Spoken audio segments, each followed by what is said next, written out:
Après ce magnifique bid qu'a subi Selia Mourad durant sa dernière vidéo, il ne se découragea pas. Malgré la déception et les répressions, Selia Mourad garda la tête haute pour faire une nouvelle vidéo. Va-t-il encore bider? C'est ce que nous verrons.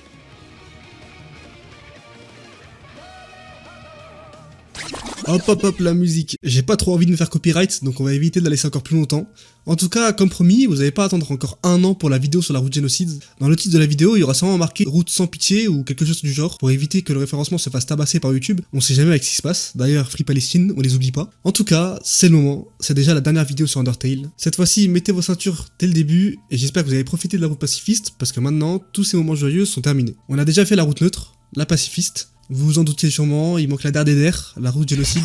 À l'heure où j'écris ce début de script, on est à peine quelques jours après la sortie de la vidéo de la route pacifiste, et je viens tout juste de finir le rec de la route génocide. Mais de ce que j'ai vu, elle vous a bien plu, même si elle est loin du buzz que j'ai eu avec la route neutre. En vrai, ça me dérange pas plus que ça, et je kiffe faire mes vidéos, donc c'est le principal, alors on va continuer et tout donner. Moi qui ai grandi en regardant les vidéos de Farod, Marie à l'époque d'Undertale, je suis là pour vous raconter la dernière fin d'Undertale, et ça me fait quand même quelque chose. Et avant de commencer la vidéo, j'aimerais que vous vous abonniez, likez, commandez ces vidéos, je ne sais pas encore quel jeu je pourrais faire après, même si j'ai déjà une idée. Donc proposez-moi dans les commentaires, et je choisirai peut-être une. Par contre, la vidéo sortira peut-être un peu plus tard, sûrement en novembre ou en décembre, parce que le temps que je reçois les voix et tout, c'est galère, c'est toujours galère. En parlant de ça, je remercie tous ceux qui m'ont prêté leur voix encore une fois dans cette vidéo. Gros cœur sur vous, sans ça les vidéos ressembleraient à toutes les autres vidéos de Undertale. On va dire que c'est ma petite touche personnelle et je trouve que ça fait toute la différence. Donc merci à vous. En tout cas, trêve de bavardage. Passons au vif du sujet, la route génocide d'Undertale. Toute petite parenthèse que j'ajoute en ayant fini le montage de la vidéo, j'ai une seconde chaîne YouTube où je poste des vidéos plus tournées vers l'IRL. Il y a déjà un urbex de disponible et la prochaine vidéo où apparaîtra un youtubeur à plusieurs millions d'abonnés, voilà je poste ça là. Et elle est peut-être déjà en ligne à l'heure où je vous parle. Donc si vous pouviez vous abonner, ce serait super top. C'est sans doute rien pour vous, mais pour moi c'est un énorme geste. Sur ce, au visionnage. On dirait bien que tout le monde est enfin heureux.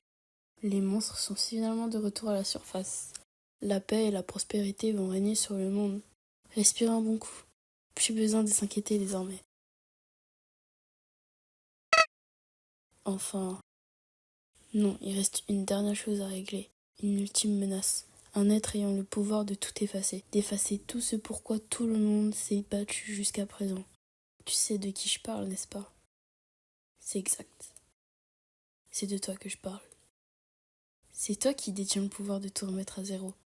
Toriel, Sens, Asgore, Alphys, Papyrus, Undyne. Si tu fais ça, tu arracheras tout le monde à cet espace-temps. Ce sera comme si tout ça ne s'était jamais passé.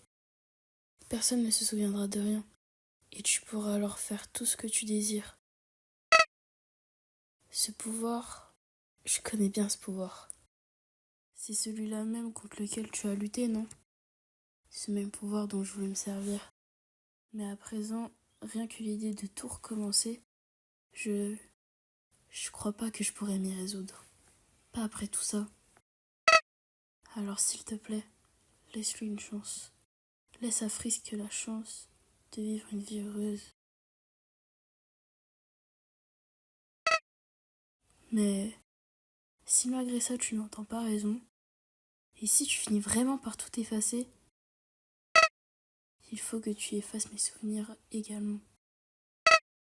Je suis désolée, j'imagine que tu as déjà dû entendre ça un bon paquet de fois. Bon, c'est tout ce que j'avais à dire. À la prochaine, Clara. Au moins là, c'est cash, net et précis, on sait déjà ce qu'on doit faire. On arrive dans le menu où cette fois il n'y a pas tous ceux avec qui on a fait ami, mais en fait il n'y a juste personne. Le nom de notre dernière save de la route pacifiste, la fin est affichée, ainsi que le bouton continuer et vrai reset. Contrairement aux anciennes routes, le bouton reset s'est transformé en vrai reset, ce qui veut donc dire que cette fois les personnages ne se souviendront de rien, vraiment rien. Pas comme dans la route pacifiste où certains personnages se rappelaient brièvement de notre passage. Vous noteriez d'ailleurs que la musique en fond n'est plus du tout la même, on change complètement d'ambiance. Enfin bref, on clique sur le bouton vrai reset et on nous demande de retaper un nom. Comme toujours, vous vous êtes habitués je pense, on va remettre le nom de Kara. Et cette fois c'est le dernier passage dans le monde d'Undertale.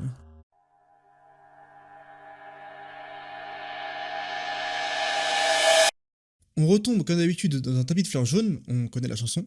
Frisk traverse le couloir vide pour rentrer dans les ruines et tombe nez à nez sur une fleur que vous connaissez tous. Coucou, moi c'est Floy. Floy la fleur. Tu viens de débarquer dans l'outre-monde, non? Mince alors, je serais totalement perdue à ta place. Quelqu'un se doit de t'apprendre comment ça se passe par ici. Je suppose qu'une vieille branche comme moi fera l'affaire. On peut y aller? C'est parti! Évidemment, on a fait le jeu 2 fois, on sait très bien ce qu'elle veut faire, donc cette fois, on va éviter ses pétales.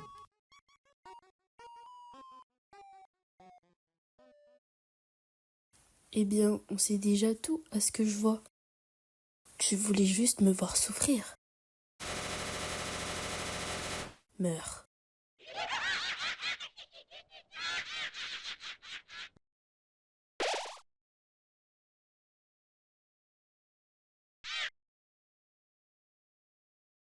Quelle horrible créature! Torturer ainsi un pauvre enfant innocent?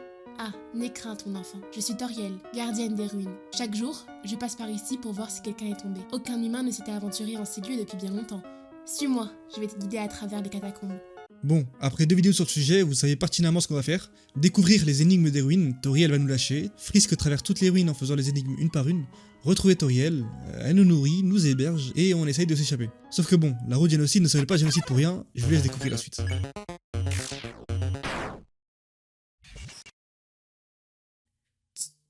Tu me détestes tant que ça?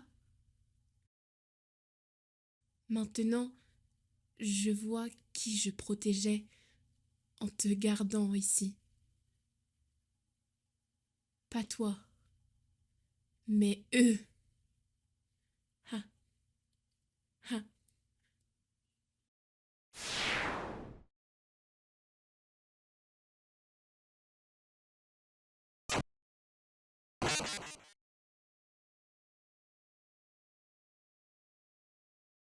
Ouais. Frisk la one shot.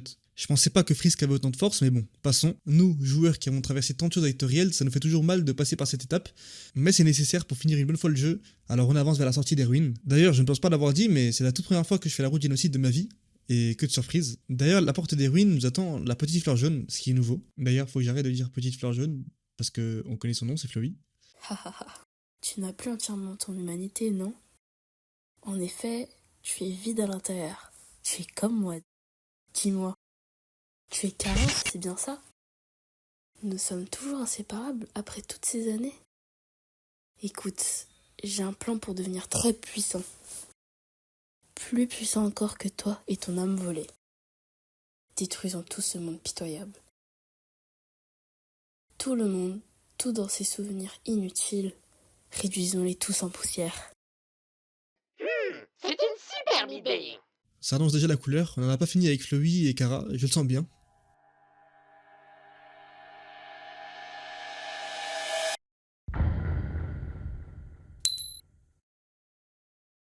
Enfin bon, on atterrit encore une fois sur un biome neige où nous attend cette fois le S, Sans. Il va encore nous faire la blague du coussin Peter, puis il nous présente à son frère. Comme dans les routes précédentes, il va nous demander d'aller se cacher derrière le lampadaire, sauf que cette fois, Frisk décide de ne pas bouger. Quelque chose cloche, on le voit très bien, et c'est pas la première fois. Tout à l'heure, quand il nous a fait la blague, Sans a remarqué qu'on était aigri devant ça. Vous savez, il est peut-être immature, mais si vous voulez mon avis, c'est le personnage dont il faut le plus se méfier. Sans, as-tu trouvé un humain?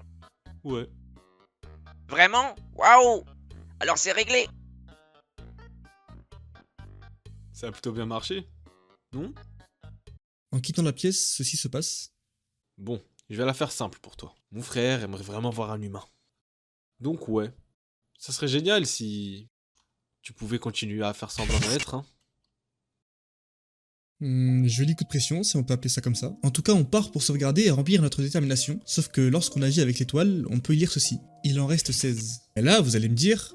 Ben en fait, il reste quoi? 16 bonbons, 16 pommes? Et là, je vais vous répondre que je ne vous ai pas tout dit. La route génocide est encore plus cruelle et complexe que ce que vous pensez. Dans les ruines, j'ai fait des choses que je ne vous ai pas dites. Non seulement j'ai tué les monstres que j'ai croisés, mais en plus, j'ai attiré les monstres vers moi. Et là, vous allez me dire, mais Moha, t'as attiré comment les monstres vers toi? T'avais un enfant ou quoi? Et non, on n'est pas sur Pokémon, je vous dis tout, ouvrez bien vos oreilles parce que c'est ultra important pour que la route génocide soit bien tuée. Dans Undertale, il y a un nombre maximum de monstres de base qui peuvent spawn dans une zone. Dans les ruines, on peut y trouver 20 monstres par exemple. Ici, à Couve-Neige, c'est 16 monstres qu'il faut tuer. Les 20 monstres des ruines et les 16 de Couve-Neige doivent être tués impérativement avant d'affronter les boss finales des zones. Pour l'instant, le seul boss qu'on a vaincu, c'était Toriel. Après avoir vaincu les 20 monstres des ruines, un message apparaît lorsqu'un monstre est censé apparaître. Mais personne n'est venu.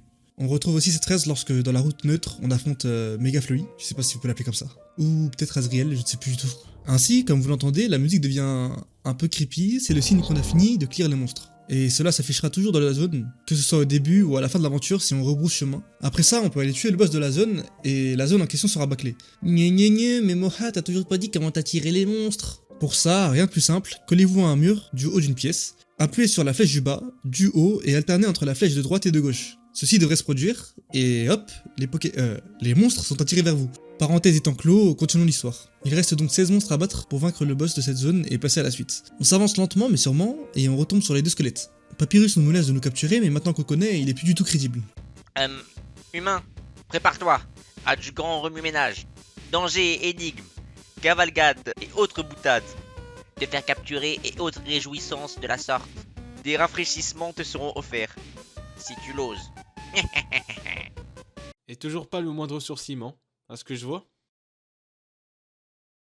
Petite transition de moi en train de farm les monstres et, encore une fois, on va retomber sur eux. Tu es trop paresseux. Tu as passé ta nuit à faire la sieste. Je crois que ça s'appelle dormir.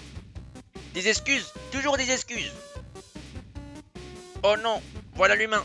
Afin de pouvoir t'arrêter, mon frère et moi avons mis au point quelques casse-crânes. Je pense que tu trouveras celui-ci plutôt foudroyant. Car vois-tu, ceci est l'invisible. Tu dois être sous le choc culturel. Vois-tu, là d'où je viens, il nous tient très à cœur d'avoir à endurer toutes ces horribles casse-crânes. Et ce sans la moindre raison donc. Oh, on n'aurait pas pu avoir un humain fan de casse-crâne? Après ça, pas grand chose d'intéressant si c'était que moi qui affronte tous les mini-boss de la zone et les monstres random. Et je vous mens pas, c'est assez long, je pense que j'ai pris plus de temps à battre tous les monstres de la zone qu'affronter les véritables gros boss de la route génocide. En tout cas, Frisk va encore et toujours avancer salle par salle avant de retomber sur le dernier casse-crâne qui, on connaît maintenant, est un flop absolu. Mais quelque chose de vraiment intéressant va arriver lorsqu'on s'approche de Sans et qu'on interagit avec lui. Je dirais bien qu'on n'a pas besoin de toi pour s'amuser après tout. J'étais en train de me dire... On dirait que tu vas devoir affronter mon frère dans pas longtemps. Conseil d'amis, si tu continues comme ça, tu vas passer un sale quart d'heure. J'ai ressenti l'expression à travers mon écran carrément. Frisk, lui, s'en bat la race totale, donc on va faire comme lui et avancer sans perdre de temps. On va finir de farm les derniers monstres qui me restent, avant d'aller m'attaquer au boss de la zone, Papyrus. Ça m'a pris exactement 25 minutes pour le faire, c'est vraiment un quart du temps du rec du début de la vidéo jusqu'au combat contre Papyrus, alors je vais bien skip tout ça. En tout cas, maintenant c'est fait, la musique a changé, ce qui veut dire qu'on est éligible à passer à la prochaine zone, alors on se dirige vers le P, Papyrus, et c'est sur cette discussion, ma foi, bien embarrassante que le combat va commencer.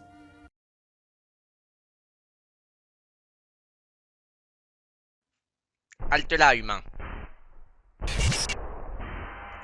Arrête de bouger quand je te parle.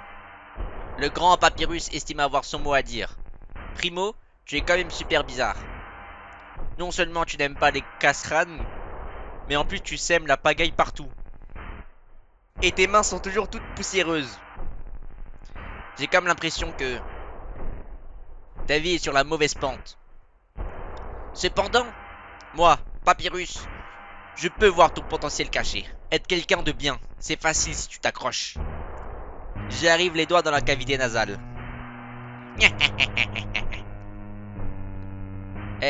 Arrête-toi un instant. Tu vois, c'est ça ton problème.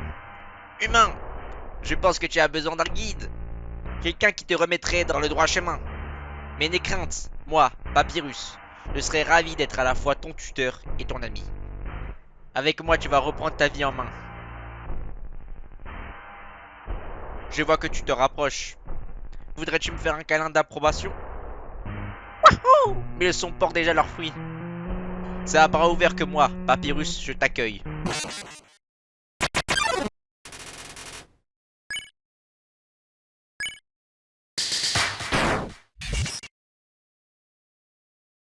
Eh bien, je m'attendais à autre chose. Mais, qu'importe, je crois toujours en toi. Tu peux faire mieux que ça, même si tu t'en crois incapable. Je te le jure.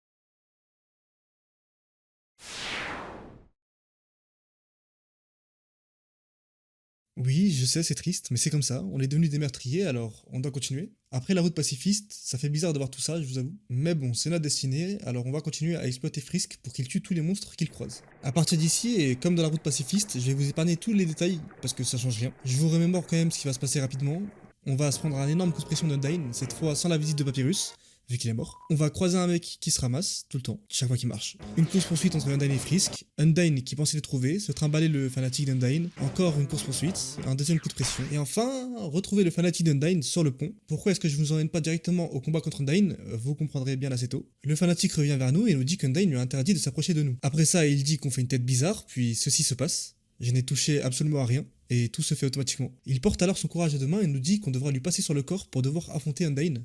Un combat se lance donc contre Frisk et le fanatique. Lorsqu'on décide de l'attaquer, ceci se passe.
Bon, on est dans la merde. On est tous dans la merde. Comment vous dire que j'ai galéré contre elle à un point, vous imaginez même pas comment. Le problème c'est pas qu'elle est forte ou quoi, c'est que mes items étaient vraiment trop nuls. Alors ce que j'ai fait c'est que je suis allé chercher une save sur Google, j'ai modifié la save pour que le nom du personnage soit Kara, et le tour est joué. J'ai des items broken et ça n'a rien changé du tout. Sa forme ne change pas ses combos, elle en rajoute juste des plus compliqués et des plus rapides, genre ça par exemple.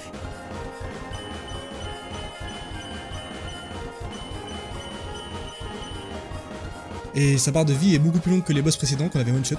Ça aussi c'est un peu chiant, sans parler de la musique de zinzin en arrière-plan, je voulais juste la notifier quand même. Mais vous connaissez votre homme, j'ai réussi à la vaincre en 2 tries, après avoir changé de save, tout s'est bien passé.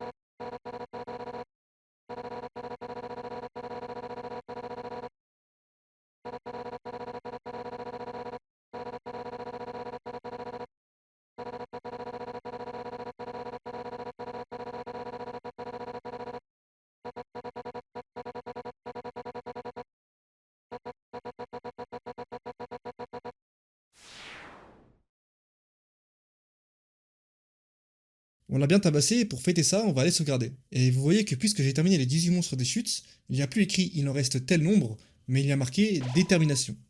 Bon, à partir de là, l'ambiance du jeu change complètement. Plus de PNJ dans les couloirs, on se sent vraiment seul, mais il y a une explication à cela. Frisk s'avance vers le labo d'Alphys et on y trouve non pas Alphys, mais Métaton. Il nous dit qu'Alphys a mis les survivants en lieu sûr, loin de nous. En apprenant ça, Frisk s'avance d'un pas vers le robot, mais il nous annonce qu'il doit rester en vie pour le peuple. C'est vraiment un mec chill, Métaton. Il s'enfuit donc, et là je vous annonce qu'on a fait déjà plus de la moitié de la vidéo, vu la suite. Dans cette zone qu'elle est calcitaire en route génocide, Métaton ne nous fait pas chier. C'est juste un ensemble de couloirs vides, les énigmes sont déjà faites, les rayons laser sont désactivés, on doit juste farm les monstres et les mini-boss de zone avant d'aller combattre les véritables boss. C'est aussi la zone, si je me trompe pas, avec le plus de monstres à vaincre, et les plus compliqués avec plus de 40 monstres. Après avoir fait les 40 monstres, je me sens comme Erza après avoir choisi les 100 monstres dans Fairy Tail. Ceux qui auront la ref auront la ref.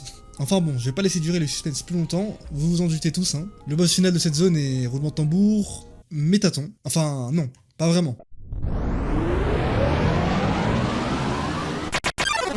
Métaton Néo, en gros il a évolué, un peu comme un Pokémon. On parle beaucoup de Pokémon aujourd'hui, faudrait que j'arrête. Enfin bon, ce Pokémon là, wow. Enfin bon, ce Métaton là n'a que de la gueule comme Yeah. Toriel et Papyrus. Je suppose que c'est non pour rejoindre mon fan club.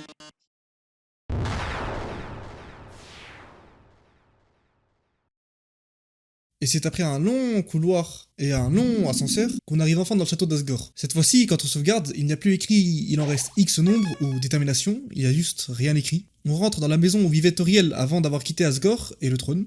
Et en effectuant quelques pas, on retrouve Flowey la fleur. Elle nous appelle Kara et elle est contente qu'on soit de retour à la maison. Car souvenez-vous, Kara et Azriel vivaient ici dans le château. Ça va continuer comme ça jusqu'à la salle du trône. Quelquefois, Flowey va nous parler et nous raconter un peu sa vie. Flowey nous parle du moment où elle est devenue une fleur. Elle a crié maman et papa, mais personne n'est venu. Flowey nous dit aussi qu'Asgore avait vu Flowey dans le jardin, qu'elle lui avait tout raconté et que Asgore avait fondu en larmes. Mais si vous avez bien suivi la route pacifiste, Flowey ne ressent plus rien. En essayant de se regarder dans le miroir dit « C'est moi, Kara », écrit en blanc. Dans la chambre de Toriel, par contre, si on interagit avec l'armoire, la couleur change. Elle est rouge et il dit « Rien d'utile ». Même chose pour l'étagère où il est écrit encore en rouge « Il y a toujours ce pull ». Ou encore, lorsqu'on déverrouille la chaîne condamnée, on voit écrit « J'ai déverrouillé la chaîne ». Je reviendrai à la fin de la vidéo de pourquoi est-ce que je vous montre tout ça. En tout cas, Flowey reprend son speech. Elle dit qu'elle a beau rester avec Asgore, elle ne ressentait toujours rien. Puis elle a trouvé Toriel dans les ruines, mais elle non plus n'a pas réussi à lui faire ressentir des choses. Quelques pas plus loin, elle nous dit que son seul but était d'aimer quelqu'un. Elle n'a pas réussi à survivre dans un monde sans amour, dans un monde sans Kara. Alors elle a essayé de supprimer son existence, et vous savez quoi, elle a réussi. Quand elle s'est réveillée, elle est revenue à son point de sauvegarde, le jardin.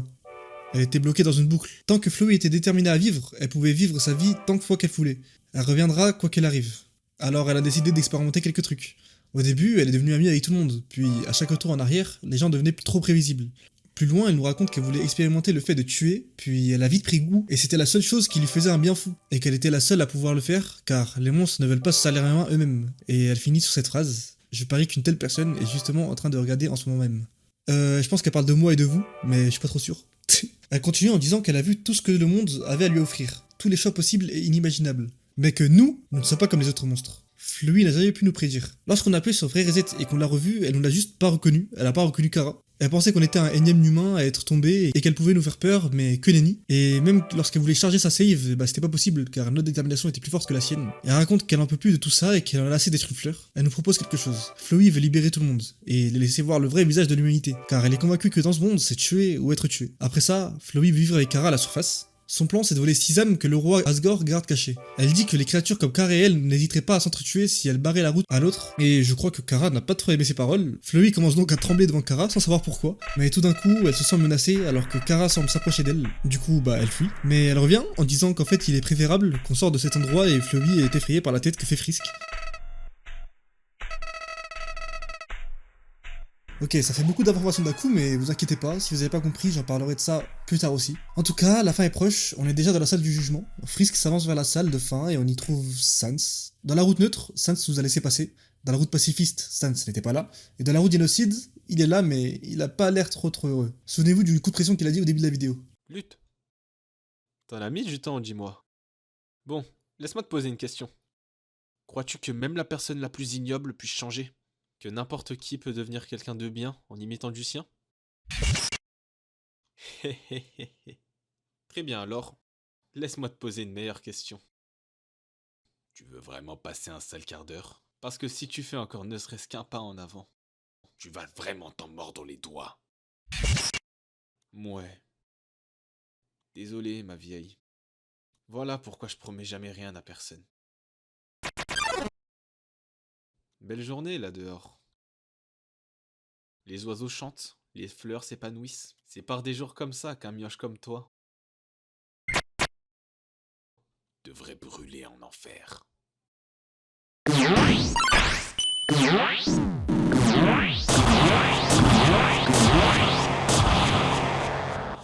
Ah, Je me suis toujours demandé pourquoi personne démarrait par un coup fatal. Nous y est.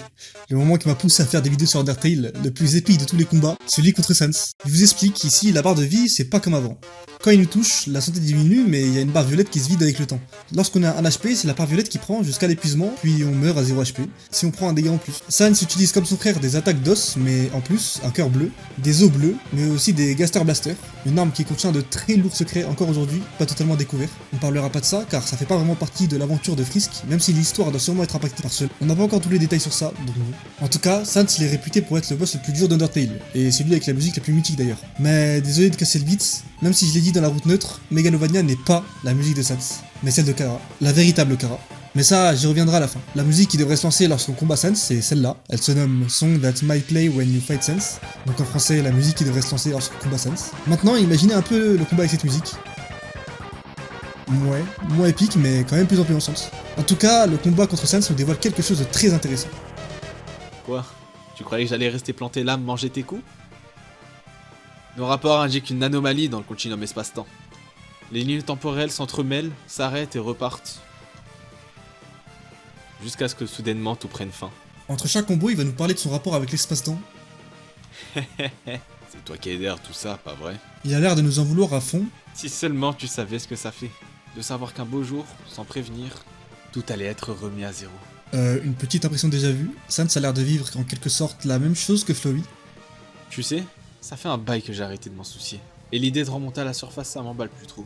La théorie semble juste, mais alors pourquoi il se souvient de ça et il en a conscience? Après tout, même si on est arrivé, on finirait de nouveau ici sans le moindre souvenir. Je me trompe? Ah, cela dit, t'as l'air d'aimer ça, hein? Agiter ce truc dans tous les sens. Bon, écoute, je sais bien que tu m'as pas répondu tout à l'heure, mais je peux encore le sentir là-dedans. Une faible trace de bonté, au fond de toi. Les souvenirs d'une personne qui voulait faire le bien. Quelqu'un qui, dans d'autres circonstances, aurait même pu faire partie de mes amis. Allez, camarade, tu te souviens de moi? S'il te plaît, si tu m'entends, oublions tout ce bazar, d'accord? Dépose simplement les armes et disons que ça me facilitera grandement la tâche. J'aurais tant aimé accepter sa clémence, tout comme Papyrus me l'a proposé, Sans à son tour me le propose. Mais pour le bien de la vidéo, je refuse une seconde fois, mais je sais que certains voudront voir la réaction de Sans face à ce choix. Alors je vous le montre.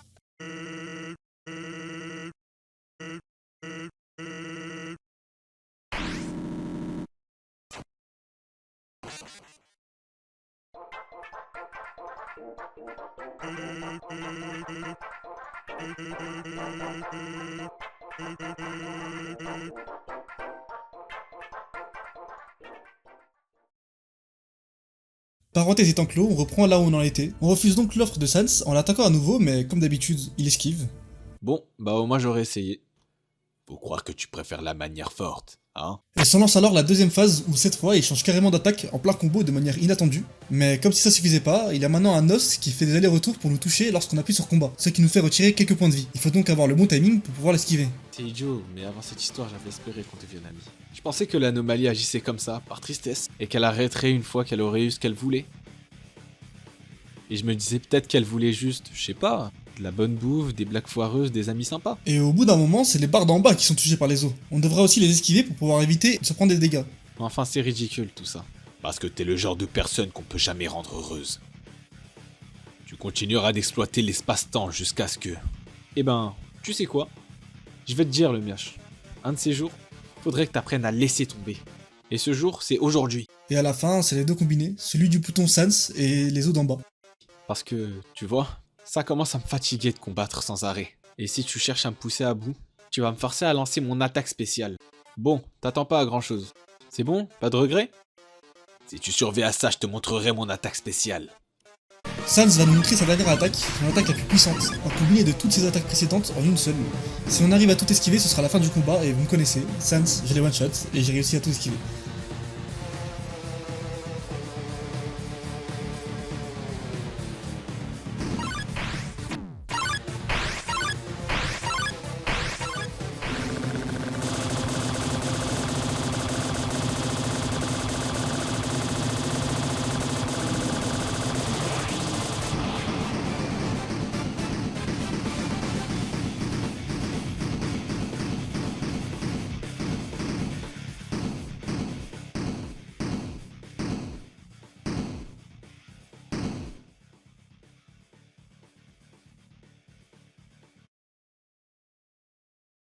Ouf, phew.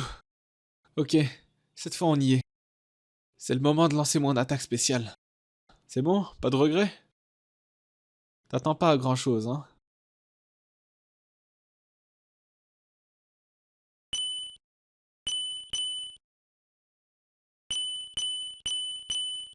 Ouais, c'est bien ça. C'est littéralement rien du tout, cette attaque. Et c'est tout ce que ce sera d'ailleurs.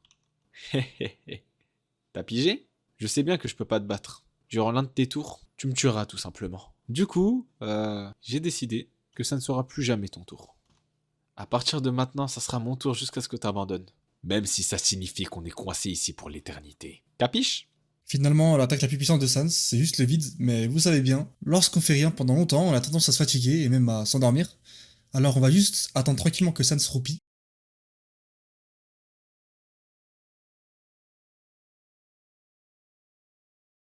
Comme ça, voilà. Maintenant qu'il est bien endormi, on va bouger notre propre box vers le bouton combat pour l'achever une bonne fois pour toutes dans son sommeil, sans lui faire aucun mal. Il nous a offert un très beau combat et on en est tous reconnaissants pour ce divertissement, mais à présent, c'est la fin. Ah, t'as vraiment cru que tu pouvais me...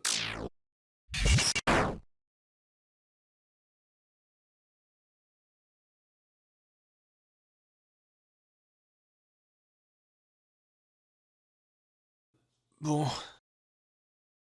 Alors c'est comme ça que ça se finit. Mais... dis-toi que je t'aurais prévenu.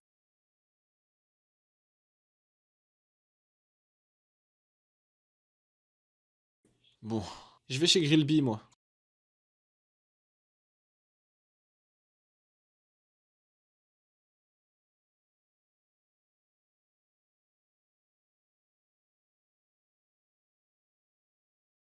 Papyrus, je te ramène quelque chose.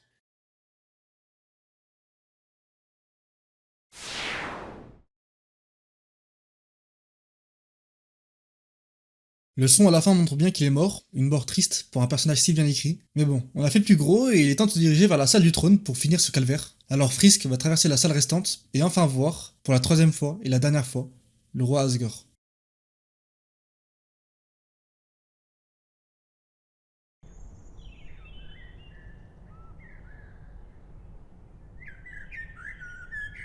Étrange. Je n'ai jamais vu une plante pleurer auparavant. Hein? Tu dois être la personne dont la fleur vient de m'avertir. Coucou. Quel type de monstre es-tu? Désolé, je ne saurais dire. Eh bien, un peu tout. Allons, allons. Nul besoin de nous battre. Réglons plutôt ça devant une bonne tasse de thé.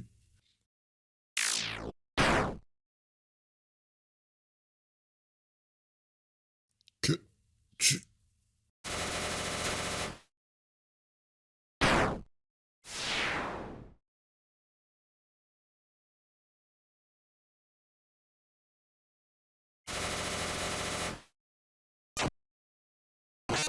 Tu vois, je suis pas un traître. Je jouais seulement la comédie, tu vois. J'attendais juste de le tuer pour toi. Après tout, c'est moi ton meilleur ami. Je suis utile, je peux t'aider. Je te jure que je resterai pas sur ton chemin. Je peux t'aider. Je peux. Pitié. Ne me tue pas.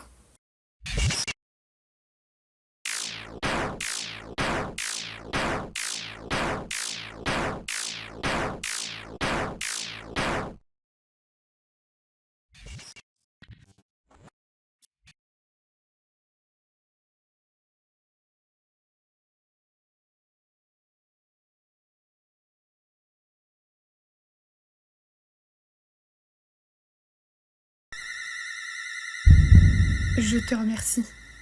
Ton pouvoir m'a fait revenir d'entre les morts.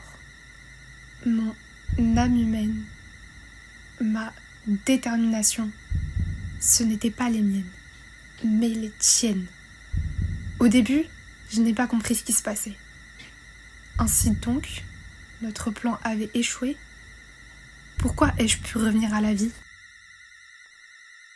Toi, avec ton aide, j'ai pu comprendre le sens de ma réincarnation. la puissance. Ensemble, nous avons éradiqué l'ennemi et sommes devenus forts. PV, ATQ, Def, PO, XP, Level.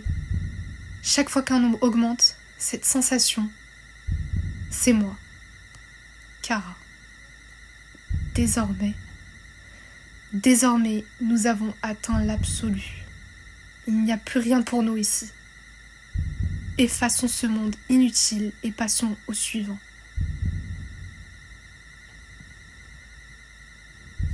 Non.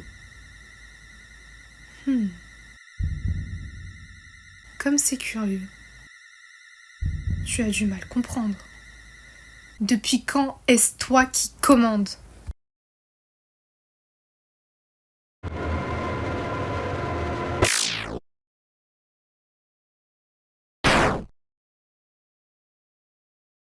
Et le jeu crash. Ouais. Lorsque je relance, j'atterris sur un fond noir avec ce son mystérieux et je peux plus continuer. Il n'y a rien à faire, le jeu est terminé, ainsi que la route génocide. Mais au bout de 10 minutes à attendre ici, ceci se passe. Intéressant. Tu souhaites faire demi-tour ? Tu souhaites retourner dans le monde que tu as détruit ? C'est toi qui as voulu repousser toutes les limites. C'est toi qui as mené le monde à sa destruction. Mais tu ne peux pas l'accepter. Tu te crois au-dessus des conséquences. Exactement. Peut-être pourrions-nous trouver un arrangement ? Tu possèdes toujours quelque chose que je veux. Donne-la moi, et je ferai revenir ce monde. Ainsi, c'est décidé. Tu vas me donner ton âme. Ainsi, c'est fait.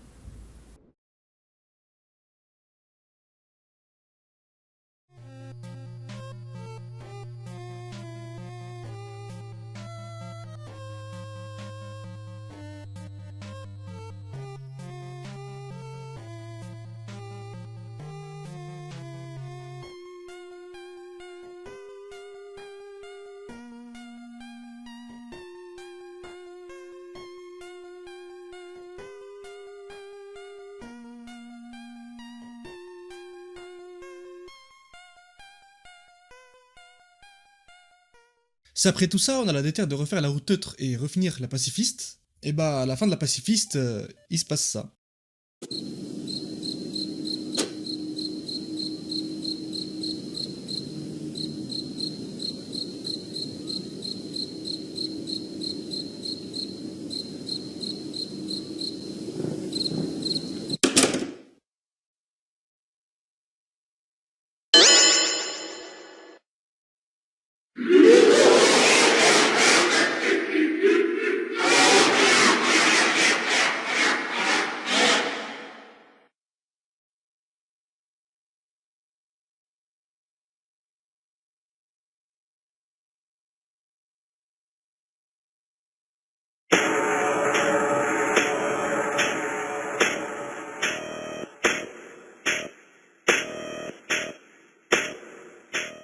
C'est comme si le jeu nous disait genre est-ce que t'as vraiment oublié les choses horribles que t'as faites? Alors, pour ceux qui comprennent rien, c'est totalement normal. On était tous un peu perdus la première fois qu'on a vu ça, mais je vous rassure, restez là, je vais tout vous expliquer. Kara.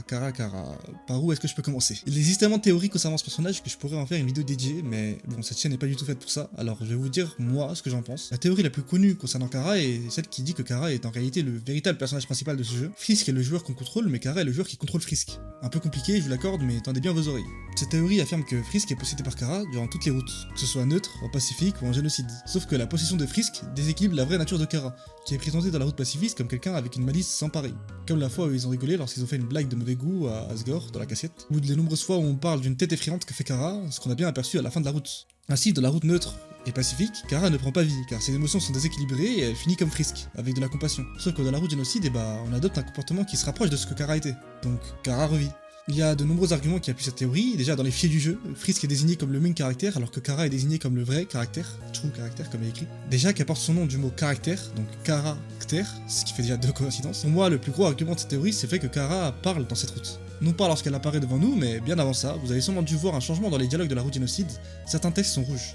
Lorsque les textes s'affichent en rouge, c'est le signe que la vraie Kara, pas l'entité mais l'humaine derrière ce nom, parle. Comme par exemple lorsqu'on précise combien de monstres il faut tuer dans la zone, ou bien dans la maison de Toriel. Car en réalité, cette théorie dit que la narratrice est aussi Kara. Les dialogues en blanc sont les mots de Kara, mais pas l'entité. Seulement la position à travers Frisk dénouée de sentiments suivant celui de son hôte. On peut par exemple voir lorsque Frisk regarde dans le miroir dans la maison de Toriel au château. Ceci apparaît.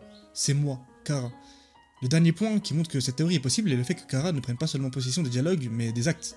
Dans cette route, on a vu plusieurs reprises que Frisk bouge sans que le joueur ne le demande, comme à la fois où il s'oppose à Sans ou à Papyrus, ou bien à la fin où Kara tue Flowey sans demander l'avis du joueur. Tout ça appuie la théorie et ne fait que la renforcer. Beaucoup de personnes pensent que c'est réel et que c'est la plus plausible, dont moi, avant d'avoir connu la théorie qui a complètement changé ma vision de ce personnage.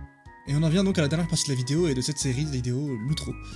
J'aurais tant aimé parler de ma théorie préférée sur Kara, vraiment, mais c'est tellement dur à expliquer avec des mots. Je vous redirige donc vers la vidéo de Enzu1777, Kara Analyse Undertale, qui expliquera 100 fois mieux que moi la théorie dans la 4ème partie de sa vidéo. Pour faire bref, elle dit que Kara est en fait un protagoniste de RPG par excellence, voulant seulement grind les stats, et les arguments qu'il donne sont vraiment fous. En tout cas, j'ai vraiment été heureux de faire cette série de 3 épisodes.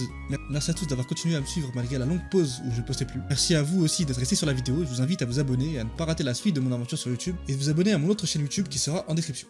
Ça fait bizarre de voir que c'est la dernière vidéo d'Undertale, mais bon, toute bonne chose a une fin. Peut-être que je ferai des vidéos annexes en parlant d'Undertale sur mon autre chaîne. J'aimerais avant de couper la vidéo remercier toutes les voix, car encore une fois, sans eux, ce serait un énorme flop. En tout cas, merci du fond du cœur pour tout. À la prochaine, c'était bien Moha. Portez-vous bien et ciao ciao.